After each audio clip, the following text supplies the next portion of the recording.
ایک چیز یہ بتائیے کہ آج جب ہم یہ گفتگو کر رہے ہیں تو ظاہر یہ تینوں مسالک کے جو نارمل علماء ہیں جو معاشرے کے اندر اس کو ریپرزینٹ کرتے ہیں، میں ان لوگوں کی بات نہیں کر رہا جو بہت علمی لحاظ سے کوئی بلند مرتبہ شخصیات ہیں، میں ان لوگوں کی بات کر رہا ہوں جو معاشرے میں ان کو ریپرزینٹ کرتے ہیں.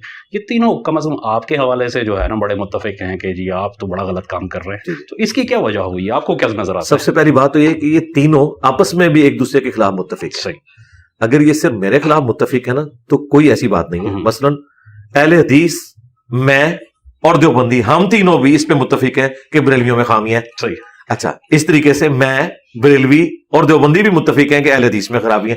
تو یوں اگر آپ دیکھیں تو تینوں کہیں نہ کہیں جمع ہو رہے ہیں، یہ ٹرائنگل پھر بھی پوری ہو رہی ہے. اچھا، لیکن حیران کن بات یہ ہے کہ یہ تینوں ایک دوسرے کو جہنمی فرقہ سمجھتے ہیں جی. ایک دوسرے کو گستاخ رسول، مشرک، واجب القتل، اور یہ ان کے اتھینٹک علماء احمد بریلوی صاحب، خلیل احمد سہارنپوری صاحب، ان لوگوں کے باقاعدہ فتوے ہیں المحند المفند میں، حسام الحرمین میں، احکام شریعت میں.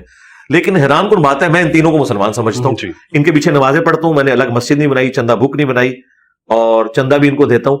میں ان سے علمی اختلاف رکھتا ہوں، اگرچہ میرے نزدیک اہل حدیث مکتب فکر اپنے منہج میں سب سے بہترین مکتب ہے. منہج میں جو اس کا بنیادی منہج ہے، منہج جس کو وہ کہتے ہیں. جس طرح اگر آپ مجھ سے پوچھیں کہ دنیا میں سب سے بہترین ریلیجن کس کا ہے تو میں کہوں گا مسلمان کا.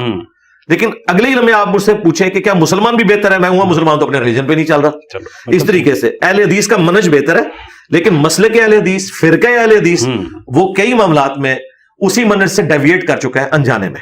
مثلا اہل البیت کے حوالے سے جو مقدمہ ہے، اس میں ان کا جو موقف ہے وہ ناسبیت کی طرف مائل ہے. اور ظاہر ہے کہ اس کے پیچھے ایک صدیوں میں شیعہ سنی جو کنفلکٹ ہے اس کا ایک ریئیکشن سامنے آیا. لیکن ان پرنسپل اپنے منہج میں کہ قرآن و سنت کو، اجماع امت کو فائنل اتھارٹی ماننا ہے، اور اجتہاد کا نمبر 4 ہے. اجتہاد اسی وقت کرنا ہے جب کوئی آپ کے پاس لیٹسٹ مسئلہ ہو، ادروائز آپ نے قرآن و سنت اور اجماع کو لے کے چلنا ہے. سائنٹیفک فیکٹس کے حوالے سے تو آپ نے فیوچر میں دیکھنا ہے، لیکن دین کے کوئی مسئلے کو آپ نے اخذ کرنا ہے، اس کے لیے آپ نے قرآن و سنت میں اس کی بنیادیں دیکھنی ہے. اور بڑے سے بڑا امام بزرگ بھی ہو، اس سے بھی کوئی غلطی لگ سکتی ہے. غلطی صرف ایک ہی شخص کو نہیں لگ سکتی جس کی قبر مدینے میں صلی اللہ علیہ وسلم. جو امام مالک کا قول ہے وہ قبر رسول کی طرف اشارہ کرتے تھے اور کہتے تھے اس صاحب قبر صلی اللہ علیہ وآلہ وسلم کے علاوہ اس دنیا میں کوئی انسان ایسا نہیں کہ جس کی ہر بات مقبول ہو اور کوئی بات مردود نہ ہو سوائے آپ صلی اللہ علیہ وآلہ وسلم کے. اور آپ صلی اللہ علیہ وآلہ وسلم کے سوا کوئی ایسا شخص پلانٹ ارتھ پہ نہیں ہے جس سے اختلاف نہ ہو سکے، چاہے بڑے سے بڑا انسان ہو. تو اس اعتبار سے میں بہتر سمجھتا ہوں ان کو.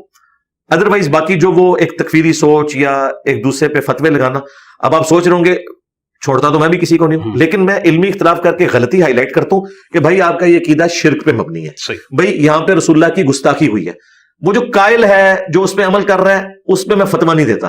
میں کہتا ہوں تاکہ ایک اصلاح کا دروازہ کھلا رہے. اور دیکھیں یہاا پہ جتنے لوگ ہیں، یہ میں نے کوئی امپورٹ تو نہیں کیے وینس سے یا چاند سے، یہ اسی زمین کے رہنے والے ہیں، انہی فرقوں سے آئے ہیں اور 99% نیگیٹو تعارف کے بعد آئے ہیں. اور جب انہوں نے مجھے سنا ہے تو ان کو پتہ چل گیا کہ یار یہ تو بات صحیح کر رہا ہے اور یہ ہماری کتابوں سے کر رہا ہے. اب یہ کتابیں تو اہل سنت کی متفق ہیں، میری کوئی ذاتی تو نہیں ہے، ایون پرنٹنگ بھی میں نے نہیں کی ہوئی ہے. یہ ہماری بات اس میں نکل رہی ہے، ان کی باتیں بزرگوں کی تعلیمات میں نکلتی ہیں.